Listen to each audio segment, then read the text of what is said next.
Good morning, welcome to CATEX TV. My name is Frank Fortunato. This is a live broadcast from Princeton, New Jersey. Today is Tuesday, December 23rd, 2008. It's 11:30 a.m. Eastern Standard Time in the U.S. It's 4:30 p.m. in London, 12:30 p.m. in Bermuda, 9:30 a.m. in Mexico City. If you need to reach us today during the broadcast, you can phone in toll-free at 1-866-67-CATEX. Overseas, our AOL Instant Mail address is CATEXTV. Today's birthday, the Emperor of Japan, Emperor Akihito, is 75 years old today. Happy birthday, Emperor Akihito.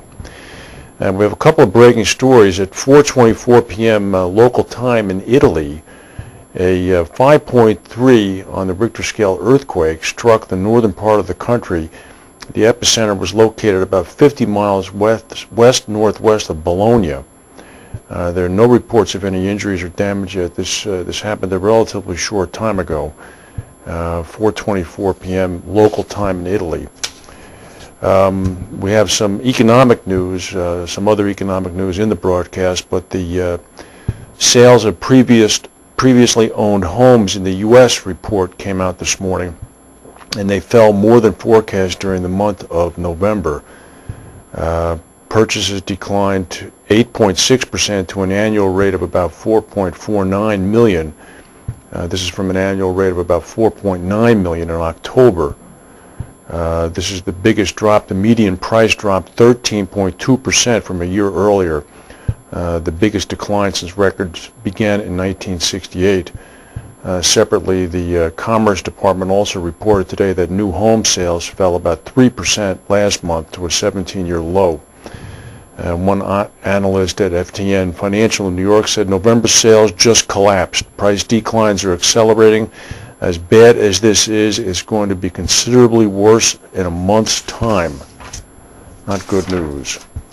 Now to other not so good news. U.S. real gross domestic product for the third quarter fell at 0.5% annualized rate. This is unrevised from the previous estimate according to the Commerce Department this morning. The report was in line with the expectations of economists, and the stock market's down about 17 points, so that's not too terrible. Core prices increased 2.4%, down from 2.6% reported earlier. Pre-tax corporate profits declined a revised 1.2% quarter to quarter, compared with a 1% drop previously estimated. Economists are very concerned about the near-term growth outlook. Forecasts for U.S. growth in the current quarter are declining daily and are now centered at a drop exceeding a 6% annual rate. The first quarter of next year is also expected to be very weak. We're finally getting some news on that Continental 737-500 that ran off the runway Saturday night out at Denver International Airport. Federal investigators said late last night that an unusual rattling sound can be heard on the cockpit recorder. The National Transportation Safety Board said the jet's pilots aborted takeoff at a high speed in a bid to keep from hurtling off the side of the runway. But the plane became uncontrollable anyway and within seconds slammed into the ravine. The NTSB said that the plane's data recorder revealed that the thrust reversers on both of the plane's engines were activated. This is according to the Associated Press. Thrust reversers are normally deployed to stop an aircraft as it moves down a runway.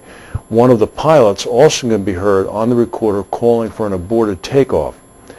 Investigators are, of course, seeking to explain why the Houston-bound jet veered off the runway, injuring more than 36 people. The NTSB said late last night that an interview with the plane's co-pilot revealed that the jet began drifting off the center of the runway strip as it reached about 103 miles per hour. Safety officials estimate that the plane reached a maximum speed of more than 135 miles an hour before veering off the runway, sliding across the field, and ending in the ravine with its left engine and main landing gear sheared off. NTSB officials are still trying to determine what caused the unusual rattling sound and whether any engine or brake malfunctions may have contributed to the accident. According to the Associated Press, about 45 seconds into the flight, one of the crew members called for the takeoff to be aborted. So far, investigators have found no problems with the plane's engines, the tires, the brakes, but they're not ruling anything out. Investigators found that the plane's flight control surfaces, flaps, slats, and speed brakes were also in proper position. There was also no indication of any locked brakes.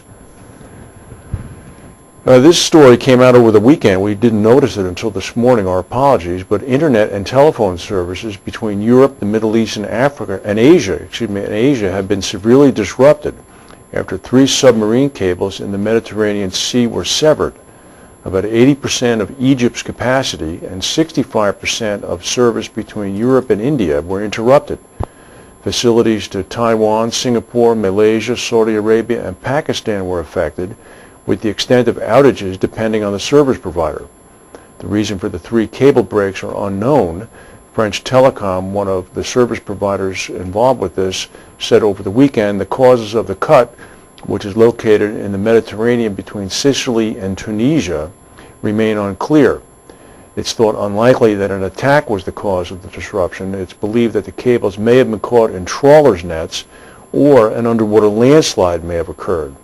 A ship is being sent to repair the lines, but it's not arriving until today. Repairs could last as long as until December 31st for facilities to be fully restored. The majority of business-to-business traffic between Europe and Asia was redirected through the United States. According to the French Telecom spokesman, if there was just 1 cable down, we could have used the other 2, but all 3 are down, so this puts us in a very difficult situation. It's a very rare situation, he said. 70% of AIG must be sold in order for the company to repay its loan. This according to Edward Liddy in an interview on CNBC's Squawk Box. Liddy said, "We're the only company that's been helped by the federal government that has a plan to pay back every single penny that's been loaned to us or invested to us." Liddy said, "To do that, we have to sell 70% of our company. About 75,000 of our employees will be working for someone else." The remarks came in response to a dust-up over AIG's payments of retention bonuses to employees, which have ranged from a few thousand to millions of dollars. Liddy said that the company is being inundated with requests for information from Congress, and that it's very difficult to keep up with all the requests. Liddy also said that he hopes to pay back all the money that was borrowed by the end of 2009. He said AIG has been stabilized, and the company is in phase 2 of its plan to pay back the assets and pay back the loan.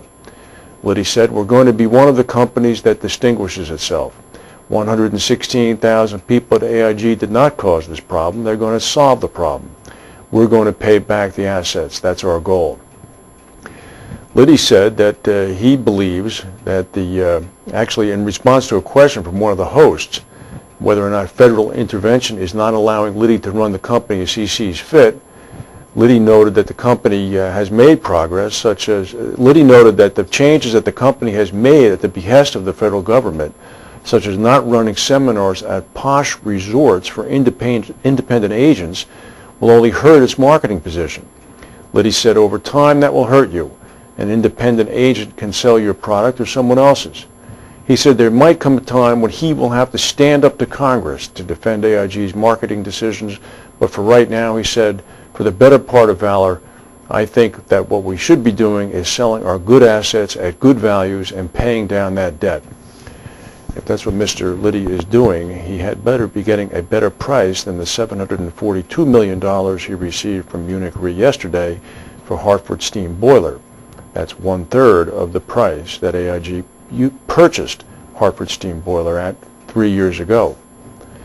Some other AIG news: AIG intends to merge 2 units of its major Asian life insurance entity, American International Assurance Company, and list the restructured company in Hong Kong. Of course, AIG is also moving to shed other non-AIA assets in Asia, including its unit in the Philippines, as prospective buyers circle to take advantage of depressed prices. The potential sale of a maximum 49% stake in AIA was flagged up at the beginning of the asset sale process by Liddy. AIG will merge AIA Hong Kong and its AIA Bermuda holding company and sell the strategic minority stake to investors and list the new company on the Hong Kong Stock Exchange. This is according to Asian media sources. The company's lucrative Asian insurance units have attracted a long list of potential buyers, and Beijing-based